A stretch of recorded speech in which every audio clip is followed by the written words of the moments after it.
Bien bonjour à tous. Nous sommes au lendemain du 1er mai et hier le 1er mai a été bien célébré à Pointe-à-Pitre, plus de 5000 personnes dans les rues. On en parle dans un instant avec le reportage d'Olivier Moradel. Rencontre avec les habitants du quartier de Mornalo, loin du Hamel s'est rendu sur place. Vous savez ce qui s'est passé avec le maire, M. Bardaille. Ensuite, nous ferons un petit tour d'un vernissage d'une expo. Une expo photo réalisée par les écoliers de Sainte-Anne, c'est quelque chose d'intéressant. Des enfants qui s'intéressent à la photo. Miss Moule, c'était ce week-end aussi, et Olivier Moradel était sur place au Moule, on verra cette beauté.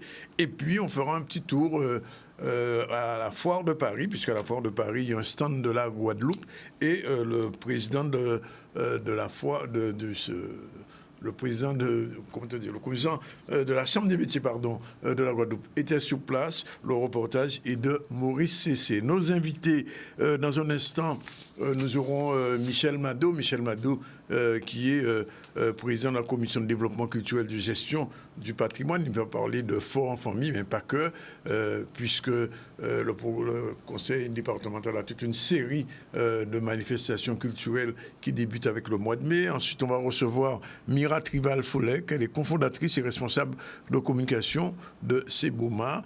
Winnie Kaona, artiste pluridisciplinaire, sera avec nous, avec Willy Salcedo, pianiste, auteur, compositeur, arrangeur, réalisateur, puisqu'il y a un show Winnie Kaona et Salcedo après le show de ce week-end avec Michel Sadik. Mais cette fois-ci, c'est Salcedo qui va faire le show avec Winnie Kaona. Voilà un petit peu le sommaire. On vous remercie d'être toujours présent avec nous. Et je vous l'ai dit, le mois de mai en Guadeloupe a commencé comme chaque année avec le 1er mai. Le 1er mai, c'est l'occasion pour toutes les organisations du collectif, les syndicats, d'être dans les rues. Sur RCI, on a dit c'était des centaines. J'étais sur place, je crois qu'il y avait un peu plus que de milliers de personnes, peut-être 4-5 000, peut-être même 6 000 personnes, parce que habituellement, par rapport au mois de mai de l'année dernière, au 1er mai de l'année dernière, je crois avoir vu beaucoup plus de travailleurs dans les rues, mais enfin, chaque média raconté avait j'outil à you. Reportage Olivier Moradel. Aujourd'hui, c'est une belle journée, tout simplement parce qu'il y a pile de monde qui vient dans les journées là, ça, parce qu'il y a un caractère tout particulier et qui prend tout sens à la journée là, ça, parce qu'elles sont journées à l'élite. Et puis, ce qui jamais nous croit bien penser que faut travailler mettre à la lutte parce que c'est les acquis qui ont attaqué. C'est jour en nous aujourd'hui là. Et nous là pour manifester mécontentement nous par rapport à traitement gouvernement là, ça qu'a fait nous. On peut parler des retraites. Tout le monde vrai genre réforme là passé contre l'avis de la majorité des Français, contre l'avis de la majorité des travailleurs. Ils sont obligés de nous travailler 2 ans de plus pour nous aller jusqu'à 64 ans. Là nous savons que on le monde peut pas aller juste là. Malheureusement, aujourd'hui, on le monde peut valer à Kassaye le 1er mai. Donc c'est pour ça que nous faisons une grosse inégalité. Parce que nous avons des problèmes. L'un des premiers problèmes de nos salariés, c'est qu'on a envie de travailler pour vivre. Et ce n'est pas la situation. Quand on regarde qu'on a un taux d'inflation à 16% en France, 9% en Guadeloupe, et en Guadeloupe, ça a toujours à repousser. Donc là, nous sommes à 16%, qui nous fait pour vivre, et puis ça, là, quand nous sommes là. Aujourd'hui, ils comprennent parce que la situation a pays en nous en danger. Vie à Guadeloupéen en danger. Et là, on va rester garder décision que l'État colonial prend en disant dans pays là ça, nous avons bien vu qu'il n'y a pas d'intérêt en nous. Il n'y a pas d'intérêt à travailler. Parce que travailler pour gérer autant de problèmes, autant de misère, je dis là, en pays là ça. Parce que travailler ni problème et ni 2 ans nous avons la rue là.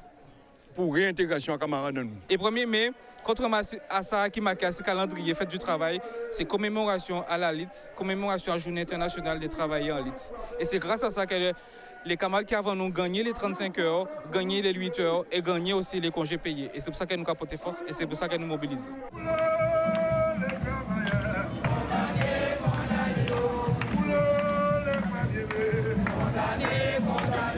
C'était effectivement une très belle manifestation avec beaucoup de travailleurs mobilisés. Et ce n'est pas fini parce que le mois de mai, c'est le mois en Guadeloupe, mois mémoriel, mois mémoire. Ça est passé 26 mai 1802, 27 mai 1802, 26 mai 1967. Nous aurons l'occasion de revenir sur toutes ces manifestations avec des invités. Et Fort en famille, les journées mémorielles de la liberté seront aussi à l'ordre du jour puisque nous allons recevoir, je vous l'ai dit, Michel Madot.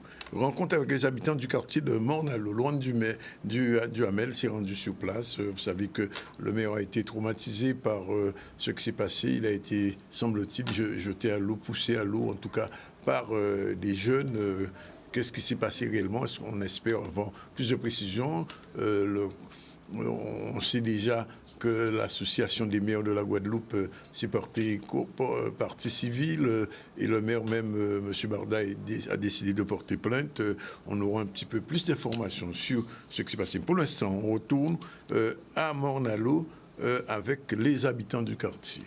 Ce soir, on est bien content de recevoir la municipalité pour pouvoir débattre de certains sujets qui concernent le quartier. Nous avons initié ça déjà depuis quelques temps. C'est vrai que nous avons passé une période difficile avec le Covid, avec une crise sociale à Morne-à-l'Eau. Mais depuis peu, nous avons repris ces réunions de formation à travers nos populations, allant dans les sections, les unes après les autres, écouter les doléances, entendre les critiques, tirer les conséquences et puis pouvoir mener à bien le programme que nous avions proposé à la population. Voilà, c'est un peu l'objet de la rencontre de cet après-midi. Et ici, à Agen-sur-le-Cousset, une petite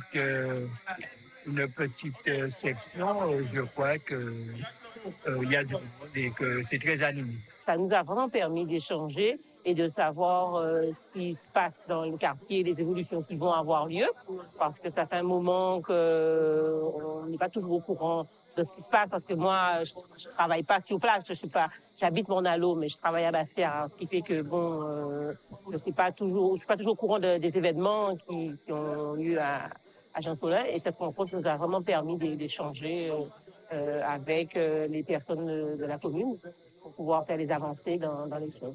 Je suis vraiment contente de cette rencontre. Pour le secteur, on l'a dit, il y a un problème de coulement d'eau pluviale que les riverains ont soulevé. Il y a le problème de ce petit terrain de jeu, de sport, la clôture mérite d'être refaite sur la Scafé. Il y a le projet aussi d'une maison de quartier. Pour nous, c'est l'essentiel pour que les gens puissent se réunir et puis réfléchir aux différentes problématiques qui se posent. Pour ça, nous sommes dans une région très verdoyante, très belle région, donc quelques aménagements de route, notamment, on en a parlé, donc ce sont les problèmes les plus cruciaux et les plus urgents à régler. On revient au vernissage d'une exposition photo réalisée par les écoliers de Sainte-Anne. C'est un reportage d'Olivier Félix. Je vous disais que c'est une très bonne chose que des enfants, des jeunes s'intéressent à la photographie et même au-delà, puisqu'on sait aujourd'hui avec l'utilisation du numérique, beaucoup de gens, beaucoup d'enfants, beaucoup de jeunes, et pas seulement des jeunes, ont la possibilité d'utiliser leur portable numérique et donc accès à la photo plus facilement qu'autrefois, puisqu'autrefois il fallait tout un matériel sophistiqué et très coûteux. Aujourd'hui, avec un appareil photo, avec un portable, on peut réaliser des photos, des vidéos. Alors, sous la qualité, ça c'est autre chose. C'est un début parce que le numérique en matière de photographie permet aussi de faire de très bonnes choses. Il y a eu l'année dernière l'exposition de M. Lima qui a réalisé une exposition de photos avec un portable. On a vu le résultat. On regarde un petit peu cette exposition réalisée par des jeunes écoliers de la commune de Sainte-Anne. Au reportage Olivier Félix. Projet de base, l'idée en fait de faire découvrir Sainte-Anne par la photo et par le biais des enfants, et c'est ce qu'on a essayé de faire et je pense que c'est une belle réussite aujourd'hui. On a voulu mettre en avant les photos avec le boulanger à la plage. Je ne savais pas qu'il y avait autant de cases créoles abandonnées à côté de notre école. Aussi, j'ai découvert de nouveaux métiers et aussi on a vu que Sainte-Anne était très beau. faire en sorte que les enfants soient mis en avant, la vision des enfants, puisque ce sont leurs photos. Toutes les photos qui ont été prises par les enfants et elles ont été choisies certes par les professionnels, mais c'est d'abord leur vision à eux qui nous importait et c'est ma plus grande joie et ma plus grande fierté aujourd'hui. C'est une fierté et ça fait plaisir de voir que l'éducation met en place des activités qui permettent aux enfants de se développer, pas uniquement par le bien de cahiers et autres, mais ils apprennent aussi, il y a une certaine pédagogie dans l'apprentissage, les outils, tout ce qui est téléphone, tablette et autres. Et le résultat est là, comme vous le voyez, les enfants se sont très bien débrouillés. Ils ont été tout de suite très intéressés. On a vu d'abord quelques notions un petit peu théoriques, de cadrage, mais tout en étant ludiques, en faisant des activités dans la cour de l'école. Et ils ont capté très très vite, d'ailleurs, vous voyez le résultat, le cadrage, la lumière, les contre-jours, les lignes directrices, voilà, la base de la photographie, et ils sont arrivés à faire de très très beaux clichés. Ils étaient quand même assez impliqués, ils étaient contents justement de pouvoir utiliser justement les outils qu'ils utilisent en divertissement en général. Et là, ils étaient, pour ma part, ma fille en tout cas, était contente de pouvoir l'utiliser pour l'école. On a détecté alors surtout dans la classe de CM2, où c'était quand même plus facile, ils étaient plus réceptifs. Il y a quelques élèves, oui, qui ont déjà, pour certains, la technique, qui connaissent déjà beaucoup de vocabulaire et qui savent à quoi ça correspond. Et pour une petite fille, justement, qui a l'œil déjà, qui nous a vraiment fait de très très belles photos, très bien cadrées, pleines d'émotions. Et je pense que oui, elle peut, à mon avis, demander au Père Noël de lui offrir un appareil photo. Je pense qu'elle est capable de faire de très belles choses. Voilà, je vous l'ai dit, Michel Mado serait avec nous, il est là, effectivement, et on va parler avec lui. Bonjour, Michel. Bien, bonjour, Danick. Merci les vignerons. On sait que tenions conférence de presse à Sifort en famille. Ils ont lancé une opération qui a commencé le bon des 3 l'année déjà. Hein, oui, il commençait en 2010. 2010, oui. Le premier là, c'était en 2010. Après, bon, l'année 2020, début 2020, il mollit, tout le monde sait pourquoi. Et là, l'année là, ça, et 2023, nous avons viré en fosse, quoi. Oui, alors, avant de nous parler d'autres, nous avons un programme là, parce que c'est toujours une belle manifestation. Oui, ils sont belles manifestations. Mais moi, en tant qu'honnête en famille, en tant que musicien, ouais. Oui, c'est vrai. Oui. C'est vrai. Et c'est vrai que là, je dis, Fort en famille 2023, il piffe fort encore, si on peut dire ça comme ça, et qu'il y a des expositions. C'est du 5, là, du 5 au 27, c'est qu'il y a des expositions, qu'il y a des projections de films aussi, qu'il y a une épreuve sportive, qu'il y a la flamme de la liberté aussi qui est circulée de collège en collège. Donc, ça veut dire que pendant tout mois là, mois de mai, mois de mémoire, et qui veut dire aussi mémoire collective, il dit qu'avant tout, il faut une collective. On ne peut pas parler de mémoire collective si nous pas ensemble. Bien sûr. Donc, fort en famille, vraiment, l'année là, ça, c'est vraiment semblé. Et pour nous payer fort ensemble, et on sait le famille Guadeloupe, et là, à travers plusieurs choses, c'est-à-dire des projections de films, des expositions. Qu'il y a musique. Qu'il y a musique aussi. Oui. Qu'il y a développement culturel, qu'il y a vraiment expression artistique avec les créations, les résidences de création hybrides. L'année là, ça, il y a tout qui est regroupé en mois de mai là aussi. Ouais. C'est-à-dire les créations se font du 9 au 18, et les restitutions dès le 19. Donc tout le mois de mai sera vraiment riche, sera vraiment dense, avec plusieurs activités, avec des conférences aussi.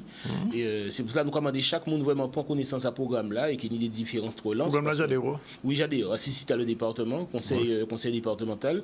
Et parce que vraiment, c'est un mois qui est très, très, très, très, très, très, très dense, avec beaucoup de propositions artistiques, en termes de valorisation patrimoniale, mais en termes de développement mémoriel aussi, de politique mémorielle, pardon. Là aussi, vraiment. Et le souci pédagogique, il y aura plusieurs conférences aussi, conférence de la MECA, la médiathèque Caraïbe, qui fait parler pour songer, qui fait des conférences aussi. Et nous avons d'autres conférences qui est plus ciblées vers un grand professeur qui vient de Londres, une universitaire camerounaise, Olivette Otélé. Et donc, lui aussi, qui fait une conférence à l'entour les chaînes d'hier, briser les chaînes d'aujourd'hui. Donc, au-delà même de la question de la liberté, de la question abolitionniste, quelque part, il y a aussi briser les chaînes d'aujourd'hui. Donc, toutes sortes des chaînes. Parce que nous pas en bas, c'est le jour, alors bien regardé. Et je dis là, nous en bas le jour. Et d'après moi aussi, c'est l'opportunité de réfléchir ensemble sur des problématiques, sur des sujets qui nous intéressent, des sujets intergénérationnels même, et qui veut dire qu'ensemble, Guadeloupe là, ça est plus fort. Donc c'est vraiment, on peut pas, comme je le dis, on peut pas parler de mémoire collective si on n'arrive pas déjà à protéger le fameux nous, le fameux collectif. Et à partir de là, avec des opérations comme celle-là, je pense que... Alors, il faut quand même rappeler qu'en Guadeloupe, il y a au moins 3 forts. Il y a Fort Delgrès, Fort Fleur d'Épée, il y a le Fort Napoléon aussi qui est sur les Saintes. Il n'a changé, non? Il a changé. Vous savez, tout bitin qu'a point temps, mais tout bitin qu'a fait un temps. Vous savez, ça. Avant, vous aviez au moins 3 conseillers responsables départementaux au niveau de la culture. Chaque fois, on a posé une question là. Ça viendra. Avant, moi, il y a des ça, les Saint-Trois n'avaient pas changé. Bon, ça c'est les Saint-Trois. Je m'avais dit avant, moi, j'ai le musée Victor Chercher. Ouais, il ne finit pas changer, il vient le Musart. Ouais. Donc, ok, on comprend. Voilà. Non, après, en cas dit simplement qu'il ne faut pas ni prendre frustration. Je pense que tout sujet doit être abordé de manière froide et sereine. Et de la même manière qu'on parle aussi de la sépulture de riche, je pense aussi au Fort de Grèce. D'après, mais si nous avons parlé de mémoire collective, vraiment, faut nous déconstruire certains baillets. Il faut nous mettre ces quoi qui en c'est les garde-fous qui a fait que demain un petit Guadeloupéen qui machine tête à douette et ils savent qu'il est fier de la capalé quoi. Alors en général quand il faut en famille quand il y a une grande manifestation en Fort Delgrès. Oui. Il est fait aussi alors ça c'est le point d'orgue qu'on a dit le 27 et avait en restitution en présentation d'une commande publique aussi. Dimitri Fagorou nous sommes artistes que nous qui gagnait, on pris en candidature pour une œuvre artistique et qui a fait au Fort Delgrès aussi. J'ai commencé les travaux. Donc, Kenny, tout ton parcours sonore, il y avait des histoires qui racontaient, mais pas des histoires à dormir debout. Vraiment, ce sont des faits, des parties de poésie, des discours bien précis, à des moments précis dans le fort. Donc, c'est tout un circuit, un parcours sonore, avec une œuvre monumentale aussi, qui sera culminante et une œuvre vraiment imposante.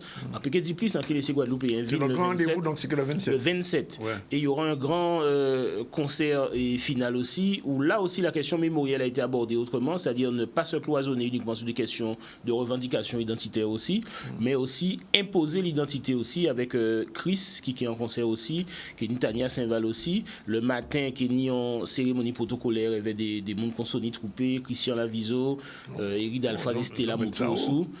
Ben non, mais c'est à la hauteur de l'événement, à la hauteur de la cause, vraiment. Et donc ça c'est pour la partie protocolaire. Il y aura la restitution de l'œuvre de Dimitri Fagoroun et il y aura aussi le concert final le 27 au Fort Delgrès, quoi. Donc ça va être un bon moment alors. Le mois est riche, le mois est dense, quoi. Ouais.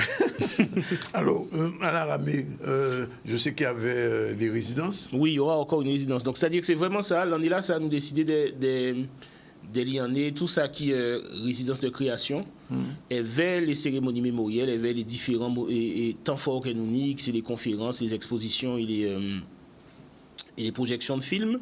Et là, du 9 au 18, nous avons 5 sites de création. Et dire que là, Fort Famille, quelque part, quand on ouvert là, et nous ajoutons un 5e site qui c'est l'habitation Murat. Ouais. Là, il y a fait Terre de Blues là aussi. Ouais. Et tout ça a maillé bien. Puis en final des comptes du 9. L'habitation Murat, c'est un site départemental. Oui, c'est un site départemental. C'est là qu'il y a fait Festival Terre de Blues. Oui, bien sûr. Et c'était aussi en volonté à président Losbar de montrer que nous avons tant d'action culturelle en nous à Marie-Galante aussi. Nous avons travaillé avec Marie-Galante. Et l'année ici, qu'a fait avec Terre de Blues. Ouais. Donc 9 au 18, 5 résidences. La Ramée, dit Beauport, Fort Delgrès, Fort Fleur d'Épée et l'habitation Murat, du 9 au 18.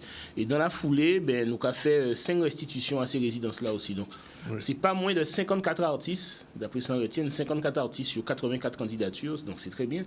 Des artistes de tous bords qui seront réunis sur les 5 sites. Donc, art visuel, danse, théâtre, musique. Et ça vraiment bien, parce qu'il y a des artistes qui ne connaissent pas spécialement, qui peuvent toujours travailler ensemble. Mais tout ça, il y en a dans Fort en famille. Et action là, quelque part, il y a une piste fausse, parce que justement, il y a une volonté de développement culturel, d'expression artistique, à travers la question mémorielle, à travers la politique mémorielle même du gouvernement, quoi. Alors là, du département, pardon. Alors là, c'est oui. Lapsus. Lapsus révélateur. Hein? Bon, j'en dis pas plus. Non, mais là, c'est la question que je pose à l'artiste, mais en même temps qui est aussi qui est créateur, mais qui est aussi responsable de ce pôle culturel du département. Est-ce qu'on sent que les artistes commencent à à décoller un petit peu le mouvement artistique parce qu'il restait 2 ans à faire. Oui. Mais il y a et au savent son. Il y aura un gain, effectivement, après un certain moment où la calor ben on va c'est considéré on nous fermer ben là on la vivre pleinement.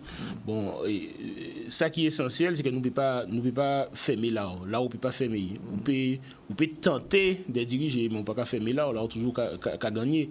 Et les artistes aujourd'hui la collectivité départementale enfin que je défends aujourd'hui ils tiennent nous à quai des gourmets pour ces artistes-là, puis exprimer les conditions d'exprimer, mais aussi d'exporter, travailler aussi.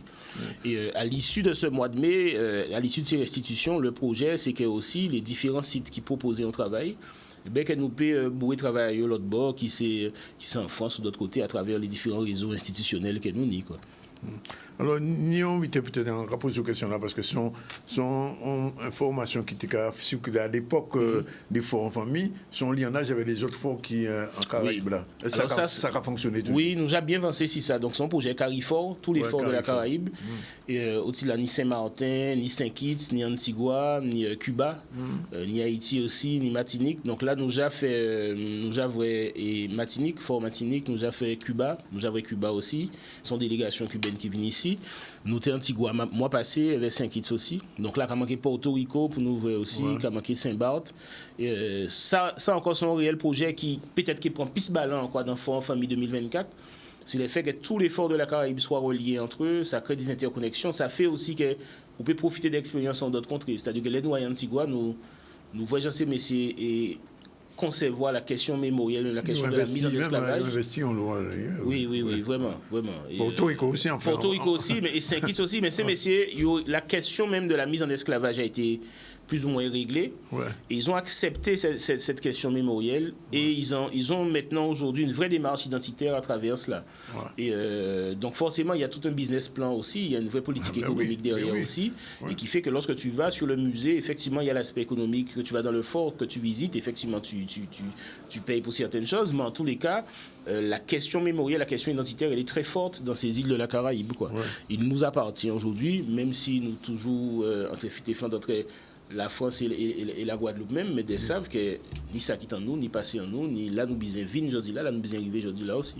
Dernier bulletin, donc top départ à Fort en Famille, c'est le 5. C'est jour-là. Nous pouvons dire dès le 2, effectivement, depuis jour 10 jours, il y avait différents temps forts, des projections, des conférences. Le 5, Palais pour songer à la Mecca. Le 13, en grande conférence, il y avait professeur Olivette au télé. Nous pouvons recevoir ici peut-être professeur. Oui, et puis il y a le plaisir. Nous avons gardé pour Yvine et la veille à conférence. C'est vraiment quelqu'un d'exceptionnel qui a. Alors, sur la thématique, briser les chaînes d'hier, briser les chaînes d'aujourd'hui, ça allait parce qu'elle-même, elle a fait sa thèse était sur tout le business, surtout comment la mise en esclavage de la traite négrière, précisément, a su enrichir la ville de Bristol. Et je dis là, c'est la première femme noire qui est enseignante d'histoire à l'Université de Londres. Donc, quelque part, ça a un impact non négligeable, quoi. Ça a une signification, on ne dit pas là. Benji, welcome. Yes. OK, on prend la pause tout de suite. Voilà, il est 13h02. Je vous l'ai dit, nous allons recevoir en direct Madame Mira Trivial-Foulek. Bonjour. Bonjour. C'est une passionnée de digital, on va dire. Tout à fait, oui. Tout à fait. Vous avez commencé quand? Alors, commencé il y a 4 ans. À peu près. C'est d'abord une question de nécessité, avant tout une question de nécessité, puisque mon époux et moi avons été à Saint-Martin au moment du cyclone Irma. Et après ce désastre et ce chaos sur le territoire, on s'est dit mais qu'est-ce qu'on peut faire? On ne sait pas où trouver ce dont on a besoin et donc on s'est intéressé au digital par ce biais-là.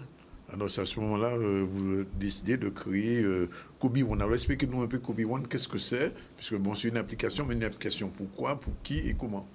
Alors Kobe One, l'application mobile au service de votre quotidien. Donc c'est une application mobile multiservice qui a pour objectif de mettre en relation les professionnels, les particuliers pour des achats de biens et de services où vous pourrez trouver invariablement des restaurants, de quoi faire vos courses qui vous seront livrées de manière immédiate ou différée, des activités touristiques, mais aussi tout ce qui concerne les déplacements, notamment les taxis. Oui. Alors, ça signifie que je sais pas moi, je veux aller dîner à Saint-François ce soir. Tout à fait. Je prends Kobe One et qu'est-ce que je fais? Alors, vous prenez Kobe One et donc... Alors, d'ailleurs, il faut d'abord télécharger. Télécharger, tout à fait. Oui. Donc, c'est une application mobile qu'on retrouve... Android et OS. Tout à fait. Qu'on retrouve donc sur Play Store ou Apple Store, tout à fait. Vous vous inscrivez par le biais de votre adresse mail et un code secret. Et ensuite, vous allez avoir accès à l'ensemble des restaurants sur la zone que vous aurez souhaité. Donc, vous pourrez choisir soit par type de repas. Si aujourd'hui, vous voulez manger un colombo de poulet, vous allez retrouver tous les restaurants qui proposent le colombo de poulet, ou alors par le site. Moi, je préfère manger du crabe en ce moment. Moi, j'ai du crabe. Oui. Voilà, tout à fait. Pourquoi pas? Et donc, ou des langoustes, si vous voulez. Ou des lambis. Ou du lambi, oui. Tout à fait. Oui. Et donc, soit avec une entrée par type de plat que vous aurez souhaité. Ah, même par type de plat. Tout à fait. Alors, par cuisine. Alors, vous allez avoir cuisine antillaise, cuisine chinoise, cuisine indienne. Par type de plat, donc colombo, lambi ou langouste, comme on s'est dit tout à l'heure. Oui. Et par lieu. Bon. Alors, ça signifie que les restaurateurs sont aussi connectés. Tout à fait, tout à fait. Donc, justement, Kobe One sort dans quelques semaines. Et donc, l'objectif est d'avoir un maximum de professionnels sur l'application qui vont effectivement, à l'aide de nos équipes de commerciaux, alimenter leur vitrine et indiquer ce qu'ils sont susceptibles de proposer à la population. Alors, est-ce qu'on peut acheter en ligne? Alors, vous pouvez acheter en ligne, tout à fait, et vous faire livrer, ce qui est très important, ce que vous aurez commandé. Donc, soit un principe de click and collect, ou alors de livraison, en temps réel ou en différé. Alors, l'autre complication, c'est le hijacking qui existe maintenant. Vous savez que de plus en plus, il y a beaucoup de cybervoleurs, on peut les appeler comme ça. Est-ce que l'application est super bien protégée? Complètement sécurisée, respectant toutes les normes en matière de sécurité et d'RGPD, donc complètement sécurisée, tout à fait. Oui. Alors, du point de vue touristique, qu'est-ce que vous amenez le touriste qui débarque en Guadeloupe demain soir, par exemple, ou ce midi, il est connecté sur Kobe One, tout à fait. Qu'est-ce qu'il a devant lui? Alors, donc, qui arrive ou dès la métropole, qui prépare son voyage, pourra télécharger l'application Kobe One et trouvera tout ce qu'on fait de meilleur chez nous. Donc, effectivement, il y aura la partie restauration. Il va pouvoir retrouver aussi les activités touristiques, que ce soit des balades, des visites sur différents sites de la Guadeloupe. Il pourra trouver aussi la location de voitures, un taxi. Et puis, une fois arrivé sur la Guadeloupe, pouvoir aussi faire ses courses, parce qu'on sait qu'on a beaucoup de touristes qui fonctionnent plutôt sur des locations et pas forcément de l'hôtel. Ils ne sont pas toujours en pension complète et pourront se faire livrer aussi de quoi se substanter. Oui. Alors, et sur les sites? Pardon? Sur les sites touristiques, qu'est-ce que vous proposez? Alors, chaque professionnel, en adhérant à Kobe One, puisque Kobe One, c'est aussi un blog, donc pour chaque professionnel, ils auront des articles du blog qui vont mettre en valeur tout ce qu'ils font, et notamment sur ce volet touristique par rapport, comme je disais, aux balades qu'on peut faire, notamment. Oui. C'est-à-dire que si le touriste veut aller au Sainte ou à Terre de Bas, Terre de Haut ou à Marie-Galante, il y a, j'ai envie de dire, le cheminement. Tout à fait, exactement. Ils pourront avoir leur circuit en fonction de la destination à laquelle ils voudront se rendre, tout à fait. Oui. Alors là, je vais poser la question externe. Quand vous créez une application de ce type-là, il y a un modèle économique quand même pour vous, parce que tout n'est pas gratuit. Effectivement, je confirme, tout n'est pas gratuit. Alors, au départ, sur l'offre de lancement qui va concerner la première centaine d'entreprises qui viendra rejoindre Kobe One, tout est gratuit. Ah, pour les premiers 100. Exactement. Oui, alors faites vite, si vous écoutez. Faites vite, faites très très vite. Alors voilà. Qu'est-ce qu'il faut qu'ils envoient? Comment ça se passe? Alors, qu'ils contactent l'équipe commerciale de Kobe One à contact@kobeone.com. Voilà. Et donc, avec des pièces très simples, l'extrait CABIS, le RIB, voilà, ils peuvent adhérer à la plateforme Kobe One. À partir de là, les équipes commerciales viendront pour faire avec le professionnel la vitrine, mettre en avant les produits. Et voilà, et l'aventure est partie. L'aspect image, picture, enfin image, tout ça, c'est vous qui vous en occupez? Tout à fait, tout à fait. Kobe One, c'est aussi une équipe que je profite pour saluer, tout à fait, de commerciaux, d'assistants commerciaux, de community managers qui seront là pour valoriser les produits du professionnel. Alors, le 101e, qu'est-ce qui lui arrive? Parce que les 100 premiers sont gratuits, le 101e.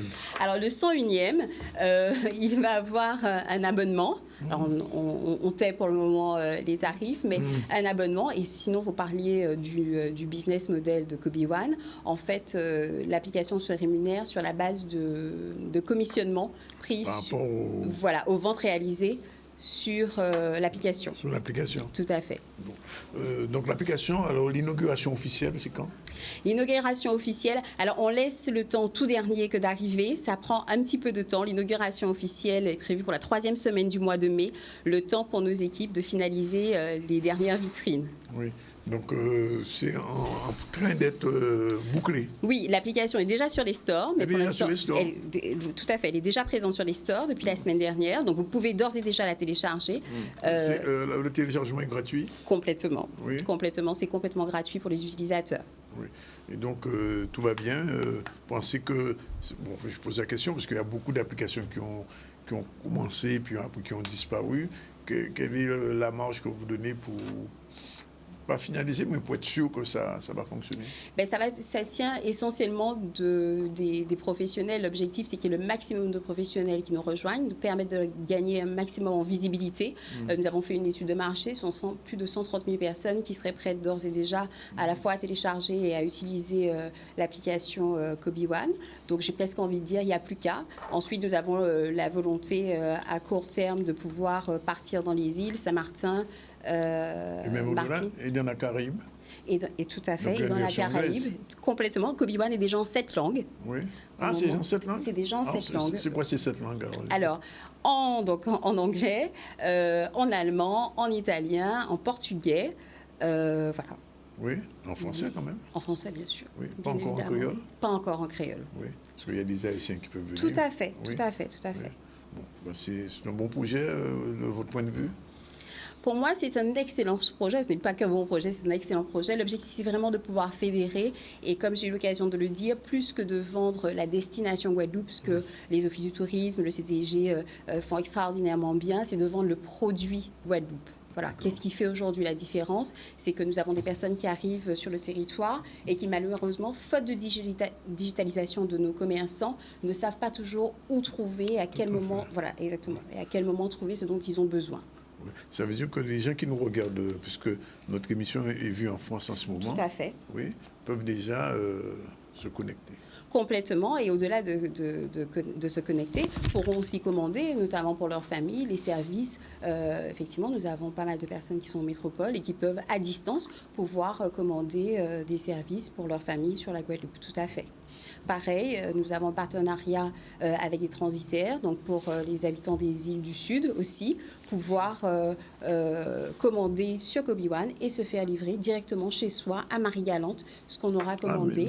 Même à Marie-Galante? Tout à fait, avec les transitaires, donc avec nos différents partenaires. Si vous commandez un réfrigérateur ou simplement faire des courses, hein, oui.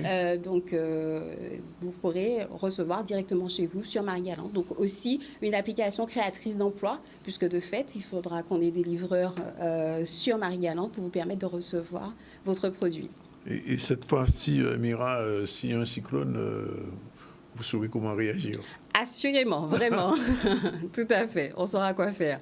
Bien. Ben, écoutez, on vous remercie d'être venu présenter cette appli mobile Kobe One, disponible donc sur les plateformes. Exactement. L'application service de votre quotidien sur les plateformes Android et Apple Store. Yeah. Tout à fait. Voilà, 13h14, 12 minutes, on prend une deuxième pause et on reçoit dans un instant nos prochains invités, Winnie Kaona et Willy Salcido.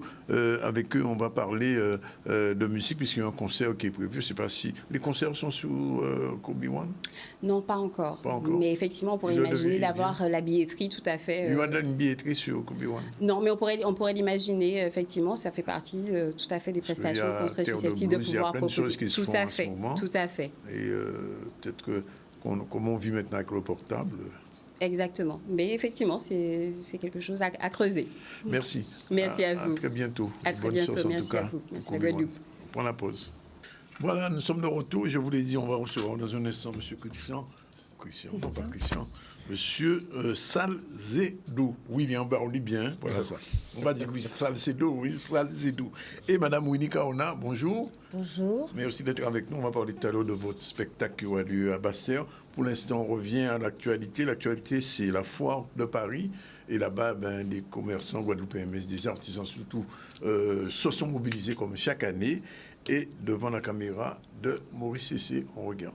On m'accompagne Simon Vainqueur, qui est le président de la Chambre de métier d'artisanat de la Guadeloupe. Alors, monsieur Vainqueur, record battu avec un grand nombre d'artisans qui ont fait le déplacement cette année. Oui, alors record battu, bien évidemment, puisque l'année dernière, il y avait 17 artisans qui exposaient sur 200 mètres carrés. Et cette année, c'est 400 mètres carrés avec pas moins de 39 artisans. Donc, un bon cru. Et je profite pour saluer la région Guadeloupe, et singulièrement le président de la région, M. Harry Chalus, parce que sans lui, ça n'aurait pas été possible. Sans la région Guadeloupe, il n'y aurait pas eu de foire de Paris. Donc on a toujours été accompagné par la région Guadeloupe. Et c'est vrai qu'aujourd'hui, je suis fier de présenter en tout cas un panel de ce que nous savons faire. Voilà. Alors quand on dit ce grand nombre, on souligne ce grand nombre d'artisans, cela veut dire qu'aujourd'hui, c'est un secteur qui joue un rôle important au niveau de l'économie même de la Guadeloupe, parce qu'il y a de plus en plus d'artisans. Bien, écoutez, l'artisanat a première période de France, et en Guadeloupe, l'artisanat fait partie intégrante de l'économie, et la place que nous prenons aujourd'hui, ça n'a pas toujours été le cas.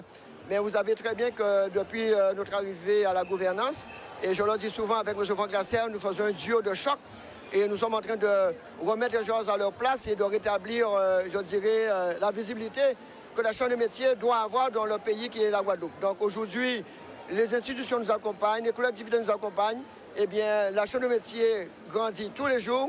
Et puis, il faut dire que ferons-nous sans nos artisans qui exposent ici? Nous avons 39 artisans, 39 artisans chaleureux, 39 artisans qui ont un savoir-faire, qui démontrent un échantillon de ce que nous savons faire. Eh bien, je dis bravo la Guadeloupe, bravo la région, et sans oublier les autres partenaires, la CCI, la Chambre d'agriculture, et plein d'autres encore, et aussi nous Antilles, bien évidemment. Alors, évidemment, nous avons les 50 ans, la Chambre de métier fête ses 50 ans, c'est un bail. Alors aujourd'hui, c'est le départ, c'est le démarrage de nos 50 ans qui va s'étaler sur les 8 mois à venir. Et nous aurons véritablement le show final pour nos 50 ans le 4 et le 5 novembre 2023 lors de la manifestation Boulevard des Artisans à Basse-Terre. Et bien là, nous allons fêter véritablement nos 50 ans avec des invités de marque. Et M. Claude Dissiat, qui est le parrain de nos 50 ans, aujourd'hui à Paris, sera avec nous en Guadeloupe pour nos 50 ans aussi. Voilà, déjà un demi-siècle de la Chambre des métiers. On termine avec l'élection de Miss Moule, puisque vous savez que les concours des Miss Basse-Terre, Pointe-à-Pitre, etc., mais aussi dans les communes se font. Et l'objectif, bien sûr, c'est Miss France, puisque après Miss Guadeloupe, c'est l'étape suivante. On sait qu'Indira Amiot, c'est Moune Bastel d'ailleurs, il est revenu dans son pays. Et on va voir un petit peu ce qui s'est passé. C'était ce week-end avec Olivier Morandel. On regarde. Votre Miss Le Moule 2023 est... Madame Caravin, c'est à vous. La candidate de rejoindre pour mettre numéro 10, Colline.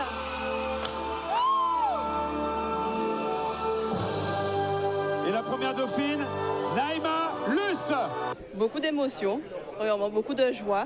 Je retiens de très bons souvenirs de cette aventure. Je félicite la Miss Moule avec ses 2 dauphines. On a assisté à une très belle élection. Moi, je suis ravie d'être présidente de jury pour cette élection de Miss Le Moule, puisque mes 2 parents sont mouliens, donc évidemment cette ville est très importante pour moi et chère à mon cœur.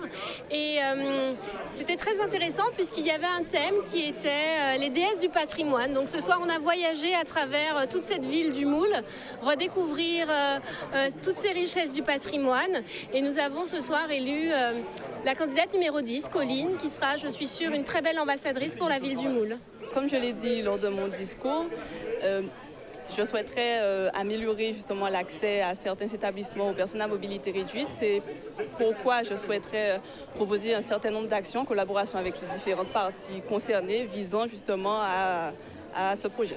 Ce qui me fait sourire, je viens de leur demander, les 2, la Miss, la première dauphine, elles sont des grands fonds, et la deuxième dauphine, elle est de la section de Guinée. Alors je leur souhaite du courage de continuer leurs études. Et voilà, c'est fini pour Miss Moule et notre ami Willy était là-bas. Qu'est-ce qui s'est passé? Super. Il y a une excellente ambiance. Alors il faut savoir que c'est Jessica Jacobin qui était à la manœuvre. Et elle a fait un excellent travail. Et, elle s'est vraiment battue pour donner au public un spectacle. Et je crois qu'il y a eu un vrai spectacle là-bas. Donc non, c'est intéressant, très intéressant. Alors, Madame Kaona, vous étiez là la semaine dernière. C'était pour un concert avec M. Sadik. Comment ça s'est passé? Super bien, étonnant, public conquis, d'autant plus que on ne pensait pas trouver ce lionnage entre Begin et musique urbaine, et le lionnage entre ces deux individus aussi. Ça a été vraiment quelque chose d'inattendu, de plaisant, et surtout, pourquoi on était là? Parce que nous avions l'intention d'annoncer quelque chose, c'est-à-dire que M. Sadik souhaite intégrer dans le travail qu'il fait des créations hybrides avec la Begin, dancehall Begin, comme on dit, musique à la jeunesse. Et il a annoncé devant le public qu'il était prêt à faire ce travail avec moi. Et puis nous allons lancer ce qu'on appelle bientôt le Dancehall Begin Festival. Et les gens ont applaudi parce qu'il est vrai qu'on a besoin de redonner à la Begin, non pas, elle a déjà retrouvé ses lettres de noblesse, mais de lui apporter une nouvelle jeunesse, la customiser un peu. Et c'est la raison d'ailleurs pour laquelle je suis entourée cette fois de monsieur Willy Salzedo, parce que ça soit le zouk, que ça soit la musique urbaine, ce sont des choses, des musiques qui doivent englober la Begin pour pouvoir donner un souffle nouveau à ce patrimoine que nous avons lisé. Aïe, pas détenu. On est en live, c'est normal que dans le live qu'il y ait du live. Oui, donc qui permettra aussi à la Begin d'avoir un autre souffle et que nos jeunes s'approprient cette Begin avec leurs inspirations, avec leurs créations, etc. Et j'en ai parlé tout à l'heure à monsieur Salzedo, Willy, qui me dit qu'il est enchanté parce que je tiens à dire qu'il y a quelques années, en 2019, ce projet de Dancehall Begin existait, avait déjà été lancé suite à la commémoration du centenaire de, je vous ai parlé d'elle, Moon de Rivel. Et là, donc, à l'issue de cette année Moon de Rivel, nous avons, j'avais annoncé qu'on devrait faire autre chose. Et à la clôture de cette année, j'ai annoncé que je voudrais faire le Dancehall Begin. Alors, Willy Salzedo, juste une question. Comment le lien a été fait avec Madame Kaona? Ce sont des choses qui se font naturellement, je pense. Il n'y a pas... La musique n'a pas de frontières, c'est ça? C'est pas que la musique n'a pas de frontières, la musique a une logique. Il y a des choses qui découlent naturellement, que ce soit la Begin, que ce soit le zouk, que ce soit le dancehall, enfin, que ce soit tous les artistes qu'elle a précités. Je pense que ça fait partie de la culture guadeloupéenne, chacune avec son époque. Et donc, il y a forcément, comme on dit, un lionnage qui doit se faire. Il y a une transmission qui doit se faire.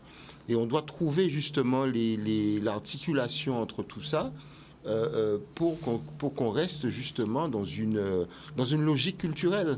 Donc, pour moi, il y a pas de mystère. On devait faire ça un jour ou l'autre, de toute façon.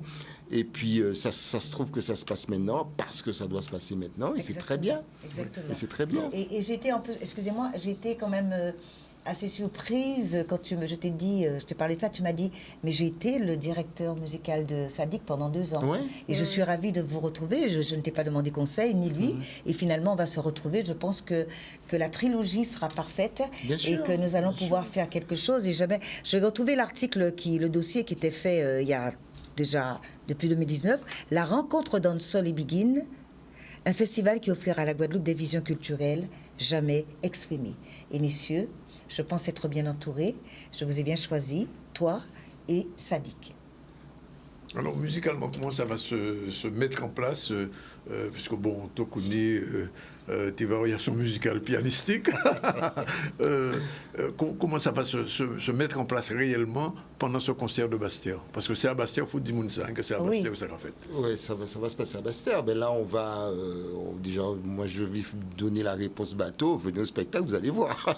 Oui. Mais non, ben, on va essayer de rassembler chacun nos compétences et puis pour donner aux gens. Bounia a commencé à m'expliquer un petit peu déjà le procédé. Ça va être très très très original. Ça va être très original. Ce ne sera pas un concert, juste un concert banal, mais j'ai presque envie de dire qu'on ne sera pas loin de la comédie musicale, parce que vu ce qu'elle m'a déjà présenté, je pense qu'on va passer vraiment un moment de partage. Je pense que ce concert, je pense, sera vraiment un moment de partage déjà entre la musique, entre les musiciens et le public, ce qui est déjà la moindre des choses dans un concert. Mais je pense qu'au niveau également des musiciens, au niveau de elle et ses invités, comme ça s'est passé avec Missy Sadik déjà samedi dernier, va y avoir vraiment des surprises. On va faire des choses intéressantes. Oui, de l'émotion. Et comme je te disais tout à l'heure, on a trop tendance à rester dans les mêmes chaussures. Nous avons plusieurs versions et nous cantonnons dans des versions qui sont, à ma foi, ça devient suranné. Donc il faut de temps en temps sortir, et c'est ce que j'ai fait. Et Sadik s'est pris au jeu, le public s'est pris au jeu. Moi-même, j'étais étonnée et je t'ai dit, ne sois pas surprise, parce que je n'ai pas, comment te dire ça, je surprends beaucoup les gens. Et là, c'était extraordinaire, le public était heureux. Sadik, merci, on s'est bien amusé. J'espère qu'avec toi aussi, et t'étonne pas si je te fais faire des choses que tu n'as pas l'habitude de faire. Alors, je pose toujours la même question à tous les musiciens qui viennent ici parler musique. Pourquoi la Biguine n'a pas le flambeau qu'il faudrait aujourd'hui, ou le flamboiement même qu'il faudrait aujourd'hui en Guadeloupe? Est-ce que c'est la faute des musiciens ou, comme on m'a dit, la faute des médias? Tu me connais un petit peu, Dani. Ah oui. Le musicien, il joue. Oui. Le musicien joue et le média diffuse. Voilà. Donc, je pense qu'il faut poser la question aux deux entités. Est-ce qu'il y a assez de musiciens qui jouent de la biguine? Voilà, c'est la question. En tout cas, moi, j'en joue. Oui. Et est-ce qu'il y a assez de médias qui diffusent cette biguine? Oui. Donc, je pense que c'est le débat, il est là. Est-ce que, tu sais, moi, je compare souvent la musique, la culture en général, à une chaîne avec des maillons. Et une chaîne est solide quand tous les maillons sont en place. Exactement. Il suffit qu'il y ait un maillon faible, qui soit faible, comme on dit, le maillon faible, ou qui se casse, ou qui ne joue pas le jeu. Toute la chaîne est déséquilibrée. La bicyclette, tu peux la mettre en titane, en toutes les matières que tu veux, il n'y a pas qu'à faire 1 mm, parce qu'elle ne va nulle part. Je pense que dans les années 80, par exemple, quand on a commencé avec le zouk, on a eu cette chance qu'il y avait un vrai comment dire, une vraie complicité entre musique, médias, diffuseurs, boîtes de nuit, enfin, etc. Tout organisateurs de spectacles. C'est ça qui a fait exploser le zouk avant tout. Oui. C'est ça qui a fait exploser le zouk avant tout. C'est parce que chaque personne était à sa place et chacun jouait son rôle. La biguine, moi, je joue de la biguine depuis un moment. C'est pas nouveau. J'ai commencé, je continue avec le zouk. Je suis plus connu comme un musicien de zouk, mais je joue beaucoup de biguine. Mais moi aussi, je regrette qu'elle ne soit pas plus diffusée. Donc, il faut demander aussi aux diffuseurs pourquoi ils ne diffusent pas de biguine. Alors, l'autre question, musicalement, qu'est-ce qui manque à la biguine? Parce que je compare, ce qui n'est pas comparable, mais tant pis. Quand on prend le jazz, il y a plusieurs hip-hop, bebop, free jazz, jazz moderne, etc. La biguine a évolué, c'est sûr, avec Alain Jean-Marie. Mais qu'est-ce qui manque à la biguine en Guadeloupe pour faire le saut qu'il faut pour booster la biguine? Qu'est-ce qu'il faudrait? De nouvelles compositions, de nouveaux arrangements, qu'est-ce qu'il faudrait? Encore une fois, tout doit tout doit s'emboîter. S'il y a de la diffusion, il y a des musiciens qui vont s'intéresser à ça et qui vont le faire. Il y en a qui le font. Jean-Max Nirval fait des compositions permanentes. Voilà, Winnie Kaona fait des spectacles. Ronnie Théophile fait des spectacles. On a aussi, quand on écoute les albums d'Arnaud Dolmen ou de Sonny Troupé, il y a aussi de la biguine, il y a une forme de biguine, chacun fait la biguine à sa manière. Donc il y a un potentiel, mais il faut qu'il y ait une dynamique de diffusion pour intéresser les gens et pour que les musiciens aient envie de le faire, parce que c'est mon ami ça, donc quand il fait ça. Mais s'il n'y a pas cette émulation... Par exemple, c'est le constat que j'ai fait avec beaucoup de bonheur l'autre jour, c'est que le public était étonné de découvrir mes morceaux. Et ils ont apprécié, il y a eu de l'émotion, il y a eu des trucs. Eh bien oui, mais j'ai aussi écrit des morceaux, il y a de l'écriture, il y a tout ça, et donc je suis contente, et c'est ce répertoire que nous allons découvrir aussi à Basse-Terre le 6, et je suis ravie que tu aies accepté d'être complice de ce moment, et que je dis que ce concert, alors je voudrais rétablir une chose, j'ai souvent dit que je tirais ma révérence. Tirer la révérence, de toute façon, l'univers ne peut se passer d'un phénomène comme moi, d'un spécimen comme moi. Ça, c'est déjà une chose. Voilà, je le dis. Donc, alors, on ne peut pas mot. C'est prétentieux, mais c'est une façon de dire que non. Tirer la révérence, ça veut dire quoi? Ça veut dire qu'on arrête de chanter? Non, je vis. Et si je vis, je continue de chanter, mais autrement. On m'a souvent reproché d'être toujours accroché au basket de Moon. Mais je tiens à dire que j'avais une mission à accomplir. Et cette mission, je l'ai accomplie 29 ans durant. Et ce concert que nous faisons le 6 et que nous avons fait le 29, c'était pour dire, ça y est, cette même personne qui m'avait posé sur les épaules cette mission de sauvegarder la biguine, cela remonte à 29 ans, 19 novembre 1994 au Centre des Arts, eh bien, cette mission m'a été, mais ça y est, tu as rempli ta mission, eh bien maintenant, je te libère. Et devant moi, lors des trophées de la biguine, le résultat était là. Maintenant, on sait qu'est-ce qu'il y a biguine. La jeunesse, j'ai fait mon travail de transmission. Et maintenant, n'est-ce pas, je peux voler de mes propres ailes, ne serait-ce qu'avec vous, puisque nous n'avons jamais l'opportunité de travailler ensemble, n'est-ce pas? Et ça sera une nouvelle Winnie, et nous allons partir vers de nouvelles choses.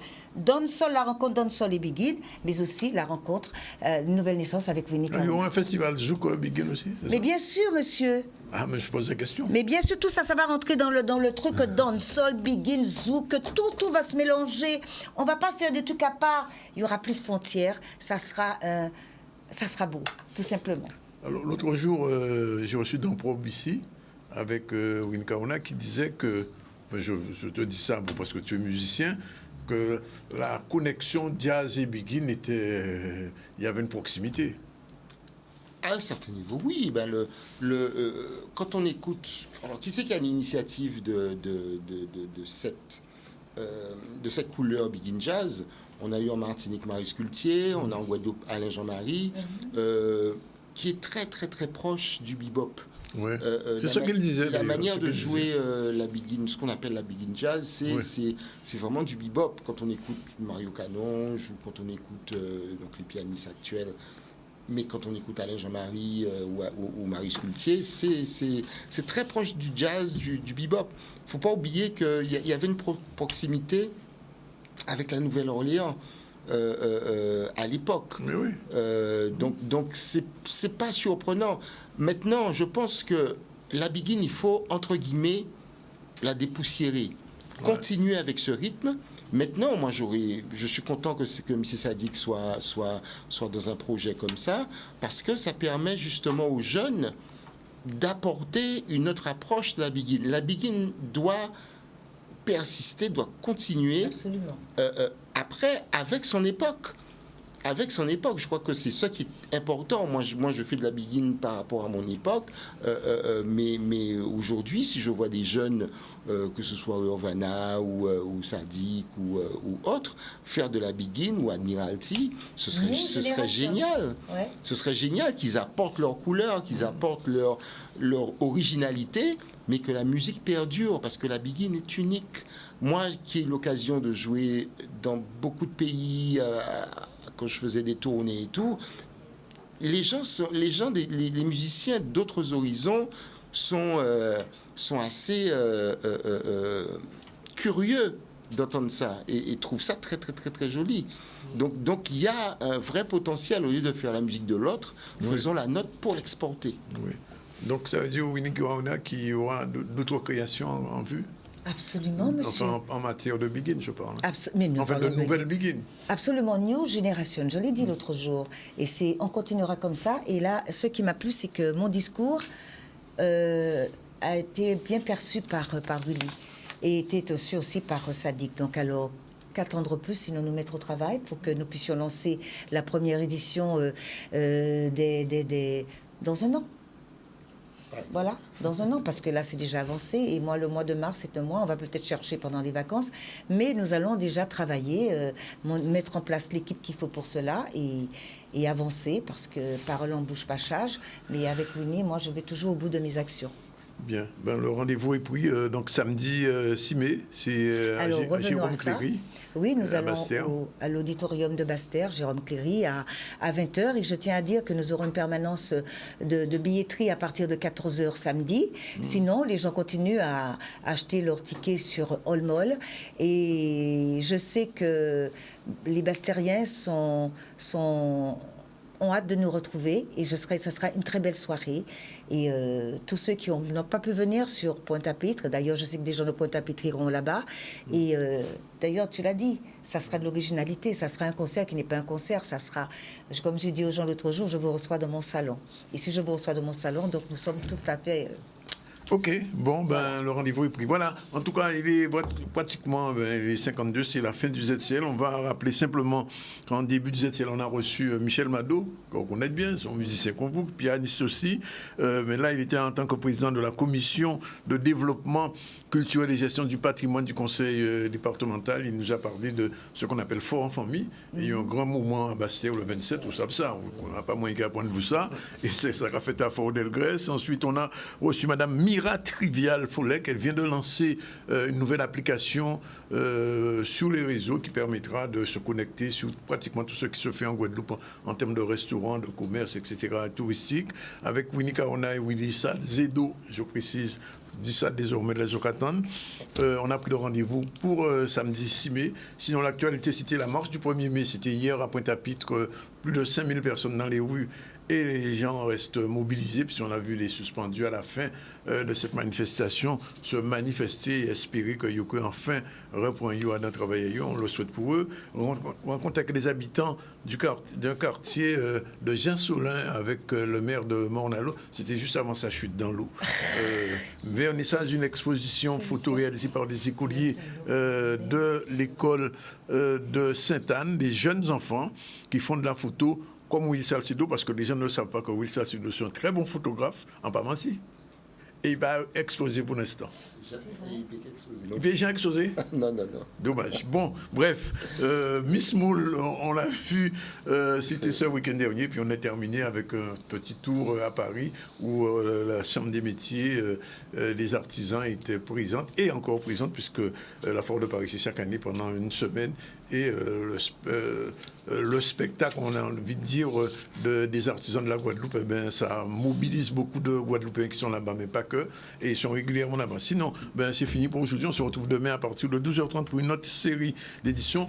Alors, juste un petit mot avant de partir. Je viens de recevoir cet ouvrage de Christian Gébert. C'est Christian Gébert, celui-là, pas Tribert. Namasté, Voyage immobile, c'est un ouvrage qui vient de sortir avec une série de photographies de personnalités de la Guadeloupe. On va le recevoir très bientôt. Christian Soukouagadé, pas occupé, on nous recevoir. Et on vous quitte avec Jordan et son assistante Njoana. Voilà, c'est fini pour aujourd'hui, à demain à la même heure.